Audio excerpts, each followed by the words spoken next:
एक एक्सपर्ट जो है ना, उसका माइंडसेट बड़ा अमेजिंग होता है। और एक तो उसके अंदर एनर्जी बहुत ज़्यादा होती है और हंगर होती है सीखने की। आई थिंक फिर ही आप एक्सपर्ट बन सकते हो, क्योंकि अगर कोई काम आपको पसंद नहीं है और किसी काम में आपको एक्चुअली इम्प्रूव नहीं होना है, हंगर वही चीज़ है ना कि फुलफिल करना है उसको, कुछ उसमें कुछ करना है अच्छा, तो वो आप तभी कर सकते हो जब आप हंगर हो। हंगरी तो आपको होना ही पड़ेगा। और माइंडसेट, अब आप कहोगे माइंडसेट कैसे बनता है? माइंडसेट ऐसे ही बनता है, वीडियोस देख के, बुक्स पढ़ के, ऐसी कहानियाँ पढ़ के, जो कि लोग वाकई जिन्होंने सक्सेस अचीव की हो उस फील्ड में, जिस फील्ड में आप जाना चाहते हो। तो ये चीज़ बड़ी इंपॉर्टेंट है आई थिंक। एक एक्सपर्ट का ये भी होता है कि उसकी ना विजन लॉन्ग टर्म होती है, वो आगे की सोच रखता है। वो किसी भी काम को करता है तो उसको सस्टेनेबल बनाने की कोशिश करता है कि यार अब चलो मैंने ये तो कर लिया, अब इसको मैं मेंटेन कैसे करूं, कैसे इसके बारे में सोचता रहूं। और एक बिगर विजन होती है उसकी कि यार मुझे यहाँ तक जाना है। बाकी एक और चीज़ जो बहुत इंपॉर्टेंट है, बहुत क्लीशे है, लेकिन ये चीज़ बिल्कुल सच है, practice makes a man perfect. Practice तो आपको करनी पड़ेगी। अगर प्रैक्टिस नहीं करोगे तो कभी भी आप में एनर्जी नहीं आएगी, कभी भी आप इम्प्रूव नहीं कर पाओगे। प्रैक्टिस करते रहो, लेकिन वही मैं कहता हूँ कि सोचो भी साथ साथ। ये नहीं है कि प्रैक्टिस करें तो प्रैक्टिस ही करी जाएंगे एक ही चीज़ में, तो सोचना भी पड़ेगा कहाँ आप ज़्यादा प्रोडक्टिव हो सकते हो, कहाँ आप टाइम को सेव कर सकते हो। ये चीज़ बहुत इंपॉर्टेंट है। अब बहुत सारे लोग ये भी कहते हैं कि यार हम डरते हैं एक्शंस लेने से, लेकिन इस प्रॉब्लम का कोई सोल्यूशन नहीं है। एक्शन तो आपको लेना ही पड़ेगा, किसी ना किसी लेवल पे तो आपको काम करना पड़ेगा। बेबी स्टेप्स, छोटे छोटे स्टेप्स लेते रहो और एक दिन आपको पता लगेगा कि आप वाकई आपने बहुत इम्प्रूव कर लिया। तो सबके साथ ऐसे ही होता है, एक्शंस तो आपको लेने पड़ेंगे। वो जो डर के बुत है ना, वो तभी टूटेंगे जब आप एक्शंस लोगे, क्योंकि एक्शंस लोगे तो इम्प्रूव करोगे, थिंकिंग के साथ लोगे तो इम्प्रूव करते जाओगे साथ साथ, और एक्शंस भी लेते जाओगे, चीज़ें भी होती जाएंगी, हो सकता है अप्रिसिएशन भी मिले और आप आहिस्ता आहिस्ता आहिस्ता आहिस्ता ग्रो करते जाओगे। एक और चीज़ जो बहुत इंपॉर्टेंट है कि एक्सपर्ट होने के लिए आपको बहुत ज़्यादा सेलेक्टिव होना पड़ेगा और कोई एक चीज़ पे कंसंट्रेट करना पड़ेगा, क्योंकि ज़्यादा टाइम यही होता है हमारा दिमाग ना, एक तो हॉपिंग माइंडसेट होता है, चीज़ों पे भटकता रहता है, अब ये कर लूँ, अब ये कर लूँ, अब ये कर लूँ। नहीं, एक काम पे फोकस करो, उसी को पूरी तरह करो, अच्छी तरह करो, तो ही आप एक्सपर्ट बन सकते हो। अब अगर उस काम को करने के लिए आपको और चीज़ों में इम्प्रूव करना पड़े, करो, लेकिन उस बेस को आपको चेंज नहीं करना है। काम उस, वो जो काम है, फॉर एग्जांपल फुटबॉल है, अब फुटबॉल के लिए आपको अच्छी फुटबॉल तो खेलनी आनी चाहिए, लेकिन थोड़ी बहुत कम्युनिकेशन भी आनी चाहिए, बोलना भी आना चाहिए, कम्युनिकेट करना आना चाहिए। वो भी पार्ट है अब आपके जो प्रोफेशन आपने सेलेक्ट किया उसका। इवन अगर आपको बिजनेस की एग्जांपल दूं, अब बिजनेस के लिए क्या सिर्फ अच्छा प्रोडक्ट बनाना या अच्छी सर्विस देना इंपॉर्टेंट है? नहीं, बिजनेस के लिए कम्युनिकेशन भी बहुत ज़रूरी है, फाइनेंस के बारे में नॉलेज होनी ज़रूरी है, उसके अलावा एक विजन होना ज़रूरी है। सिर्फ आप प्रोडक्ट ही नहीं खेल सकते, आपको और चीज़ें भी करनी पड़ेंगी, तो वो करो, लेकिन बेसिस को ना बदलो।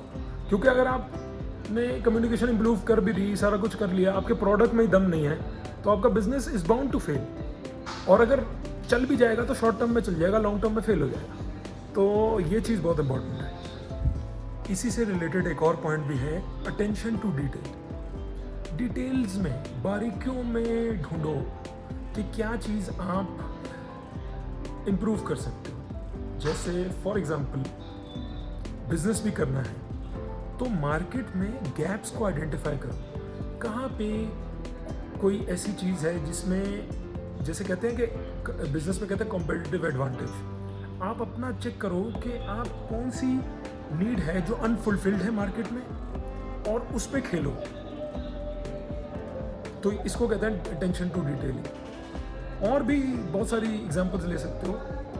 अगर एक और एग्जांपल आपको दूं, जैसे पेंटिंग है, तो पेंटिंग में क्या पेंटिंग इंपॉर्टेंट होती है, होल पिक्चर इंपॉर्टेंट होती है, या डिटेलिंग इंपॉर्टेंट होती है? डिटेलिंग बहुत इंपॉर्टेंट होती है। डिटेल से ही वो पिक्चर जो आपने स्केच किया है या वॉटेवर पेंट किया है वो चीज़ बड़ी होती है, क्योंकि हो सकता है एक पेंटिंग हो, एक पेंटर हो वो 10,000 रुपये की एक पेंटिंग बेचे, और एक पेंटर ऐसा भी होता है जो 1 करोड़ की भी पेंटिंग बेचता है, 100 करोड़ की भी बेचता है। तो उसमें सारा डिफरेंस जो है वो डिटेलिंग का है। अब मैं आपको कुछ ऐसे एक्सपर्ट्स की एग्जांपल्स देता हूँ जिन्होंने एक्सपर्टीज़ को अपनी उसमें अप्लाई किया। इवन आप अटेंशन टू डिटेल से भी इसको इंटरप्रेट कर सकते हो। क्रिस्टोफर नोलन हॉलीवुड डायरेक्टर हैं। वो क्या करते हैं, जब प्रोडक्शन हो जाती है वो शॉट्स लेते हैं और हर एक शॉट के वो 3 वेरिएशंस या 4 वेरिएशंस लेते हैं। अब जब वो एडिटिंग पे बैठते हैं तो उन 4 शॉट्स की वो हर परम्यूटेशन लगा के देखते हैं और एक एक फ्रेम पे चेक करते हैं कि यार ये अगर मैंने फॉर एग्जांपल शॉट लिया है, बाहर का शॉट है और उसमें बादल है फ्रेम के अंदर, तो उसकी सेंटर ऑफ स्क्रीन से कितना डिस्टेंस है, क्या मैं करूँगा तो ये चीज़ एम्पलीफाई हो जाएगी फॉर द व्यूअर। तो यही अटेंशन टू डिटेल है और यही मास्टरी है। That is why he is a genius. इनकी जितनी भी फिल्म मूवीज़ मैंने देखी हैं, Inception, Dunkirk, then even Batman for that matter, the narrative is so beautifully made. बहुत कमाल तरीके से उन्होंने नैरेटिव्स बिल्ड किए। तो I think he is a genius. एक और एग्जांपल आपको दूं, क्रिस्टियानो रोनाल्डो बहुत ही कमाल के फुटबॉलर हैं। और वो कमाल के फुटबॉलर इसलिए नहीं है क्योंकि वो बहुत ज़्यादा टैलेंटेड हैं, उनकी वर्क एथिक मशहूर है पूरी फुटबॉल कम्युनिटी में। क्या बंदा मतलब ट्रेनिंग करता है, he comes first and leaves last training ground पे। सबसे पहले आते हैं, सबसे आखिर में जाते हैं। उसके अलावा जो एक उनकी स्टोरी है कि जो वो स्टेप ओवर एक स्किल होती है फुटबॉल में, आप वीडियोस भी देख सकते हैं। अब वो स्टेप ओवर स्किल्स में रोनाल्डो को इम्प्रूव करना था क्योंकि वो समझते हैं कि वो बहुत ही कमाल की स्किल है। तो क्या करते हैं, अपने पैरों के साथ वेट्स बांधते हैं ताकि फास्ट हो जाए मूवमेंट।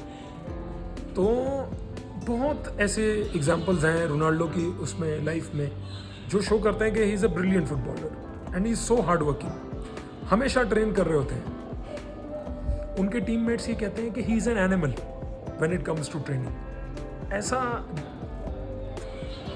डेडिकेशन है उनका कि उनको रोकना मुश्किल हो जाता है ट्रेनिंग करते हुए। तो गाइज आई होप आप लोगों को इस वीडियो से कुछ सीखने को मिला होगा। अगर वाकई सीखने को मिला तो प्लीज़ वीडियो को लाइक करें, शेयर करें और चैनल को ज़रूर सब्सक्राइब करें। Thank you so much for watching. अल्लाह हाफिज़।